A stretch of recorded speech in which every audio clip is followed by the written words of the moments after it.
नमस्कार फ्रेंड आपण मन को स्वागत जनाऊँ Monalisa Odia class YouTube channel को। आम आज देखा यूजीसी नेट एसएसबी आउ ओपीएस आज देखा प्राक सारला योग्य साहित्य भाव गृहीत केतेक विवादमान और संशयत रचना जोटा कि नाथ साहित्य उपर देखा। नाथ साहित्य को आज संपूर्ण भाव विस्तृत भाव में मुझे आलोचना करी। तो ता पूर्व मो चैनल को लाइक शेयर और सब्सक्राइब कर दिंतु। आसन जाना नाथ धर्मटा कौन। नाथ धर्म एक जोगभित्तिक धर्म। यही धर्मर एपरी नामकरण होइथिबार कारण होउछि एहार प्रवर्तक एवं मुख्य प्रचारक गण होउछन्ति हमर नाथ पदवी रे भूषित।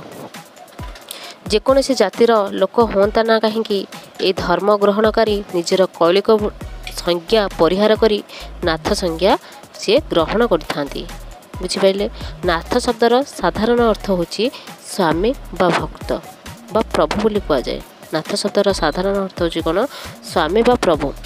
शक्ति मंगम तंत्र अनुसार श्री मुख्यदान दक्षता नाम ब्रह्मानुबोध नाथ स्थगित ज्ञान विभवात श्रीनाथ इति ज्ञाति। डॉक्टर हजारी प्रसाद द्विवेदी ए श्लोकटी को एहीपरि उच्चारण माने एहार अर्थ हला ना शब्दर अर्थ होछि जहाँ मुख्य दान दक्ष, जहाँ मुख्य दान दक्ष अर्थात जहाँ मुख्य प्राप्ति संबंध सम्यक ज्ञान जात कराए।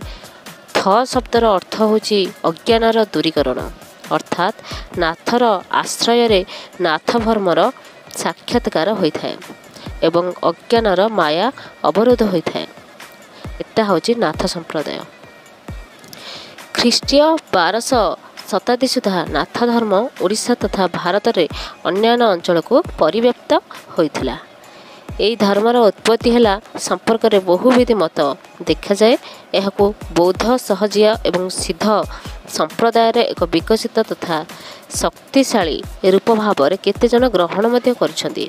नाथ साहित्य एवं नाथ धर्म दर्शन रे प्रसंग पर आमे कान्हपा लोईपा तांतिपा और प्रभृति चर्चा गीते रचयित एवं बौद्ध सहजज्य सिद्धचार्य नाम उल्लेखित सेमानकर एपरी मत पोषण हेतु एही बा शैव धर्म रे एक शाखा हिसाब से गृहीत हुए डॉक्टर हजारी प्रसाद द्विवेदी द्वारा।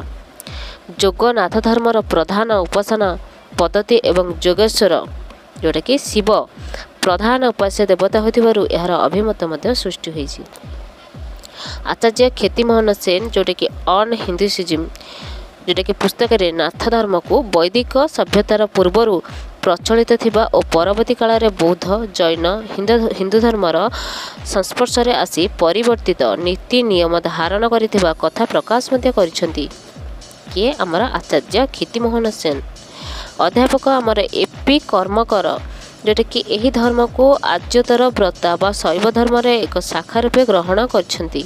ताक मतरे शैव धर्म थिले आज्यतर और दैत्य मानकर मौलिक धर्म।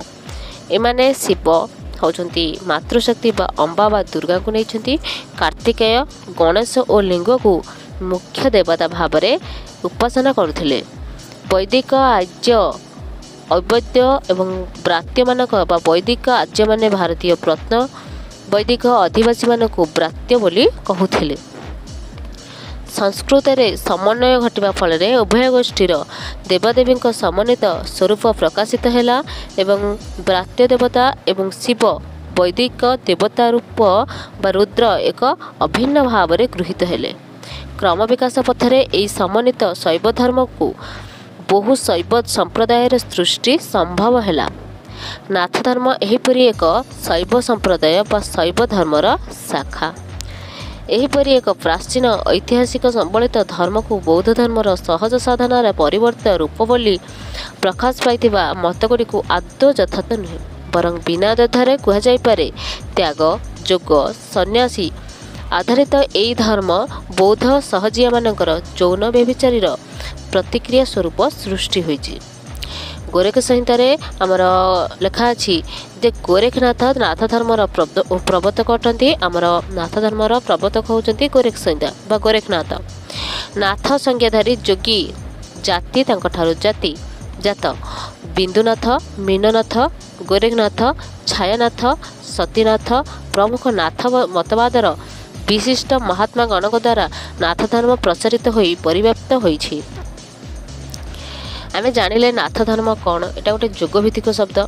ନାଥର ଅର୍ଥ ହେଉଛି ଯେମିତି ଆକୁ କୁହାଯାଏ ସ୍ୱାମୀ ବା ପ୍ରଭୁ କୁହାଯାଏ। ଆମର ଗୋଟେ ଶ୍ଲୋକ ପଢ଼ିଲେ ସେଇ ଶ୍ଲୋକକୁ ଆମର ହଜାରୀ ପ୍ରସାଦ ଦ୍ୱିବେଦୀ ତାର ଅର୍ଥ କହିଲେ ଯେ ନା ଶବ୍ଦର ଅର୍ଥ ହେଉଛି ମୁଖ୍ୟ ଆଉ ବା ଦକ୍ଷ, ଯାହା ମୋକ୍ଷ ପ୍ରାପ୍ତି କରାଯାଏ। ଆଉ ଥ ଶବ୍ଦର ହେଉଛି ଅଜ୍ଞାନର ଦୂରୀକରଣ। ଏହି ନାଥର ଆଶ୍ରୟରେ ନାଥ ବ୍ରହ୍ମର ସାକ୍ଷାତକାର ମଧ୍ୟ ହୋଇଛି। ଏଇଟା 1200 ଶତାବ୍ଦୀର ନାଥ ଧର୍ମ ଓଡ଼ିଶା ତଥା ଭାରତର ଅନ୍ୟାନ୍ୟ ଅଞ୍ଚଳରେ ଆମର ନାଥ ଧର୍ମ ପରିବ୍ୟାପ୍ତି ହୋଇଥିଲା। ସେ ଧର୍ମରେ ଆମର କାହ୍ନିପା, ଲୁଇପା, ତାନ୍ତିପା ପ୍ରଭୃତି ସିଦ୍ଧଚାର୍ଯ୍ୟମାନେ ଆମର ମତ ପୋଷଣ ମଧ୍ୟ କରୁଥିଲେ। ଆମର କ୍ଷିତିମୋହନ ସେନ ଆଚାର୍ଯ୍ୟ କ୍ଷିତିମୋହନ ସେନ ତାଙ୍କ ଯେଉଁ ପୁସ୍ତକ ଥିଲା ଅନ୍ ହିନ୍ଦୁସିଜିମ୍, ଯେଉଁଟାକି ନାଥ ଧର୍ମର ବୈଦିକ ଶବ୍ଦର କେମିତି ପ୍ରଚଳନ ହେବ ବା ବୌଦ୍ଧ ଜୈନ ହିନ୍ଦୁ ଧର୍ମରେ କେତେ ସଂସ୍ପର୍ଶରେ ଆସିକି ଯେଉଁଟାକି ଆମର ନୀତି ନିୟମ ଧାରଣ କରୁଥିଲେ ସେ କଥା ମଧ୍ୟ ପ୍ରକାଶ କରିଛନ୍ତି। ଅଧ୍ୟାପିକା ଏପି କର୍ମକାର ମଧ୍ୟ ନାଥ ଧର୍ମକୁ ନେଇକି ସେ ମଧ୍ୟ ଆର୍ଯ୍ୟତର ବ୍ରାତ୍ୟ ବା ଶୈବ ଧର୍ମର ଶାଖା ରୂପେ ମଧ୍ୟ ଗ୍ରହଣ କରୁଛନ୍ତି। ଆଉ ନାଥ ଧର୍ମର ମୁଖ୍ୟ ଦେବତା ହେଉଛନ୍ତି ଆମର ଶିବ ଆଉ ଦୁର୍ଗା ବା ଅମ୍ବା।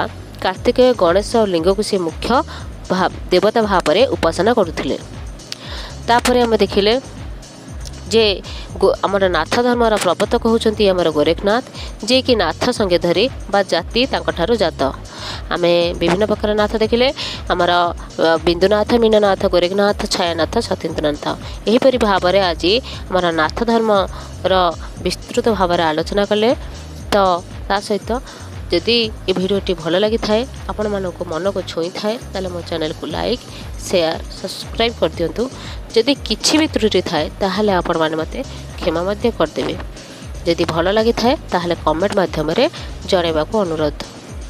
ଆପଣମାନଙ୍କୁ ଯଦି ଭିଡ଼ିଓଟି ଭଲ ଲାଗୁଥାଏ ତାହେଲେ ଭିଡ଼ିଓଟି ଲାଇକ୍, ସେୟାର, ସବସ୍କ୍ରାଇବ୍ କରିଦିଅନ୍ତୁ। ଯଦି ଚ୍ୟାନେଲକୁ ନୂଆ କରିଥାନ୍ତି ତାହେଲେ ଅଲ୍ ନୋଟିଫିକେସନଟାକୁ ଅନ୍ କରିଦିଅନ୍ତୁ, ଯାହାଦ୍ୱାରା कि जहाँ भी लेटेस्ट वीडियो अपलोड करी तो आपण पाखे सर्वप्रथम पहुँची पार। तो रहुछि नमस्कार, जय जगन्नाथ।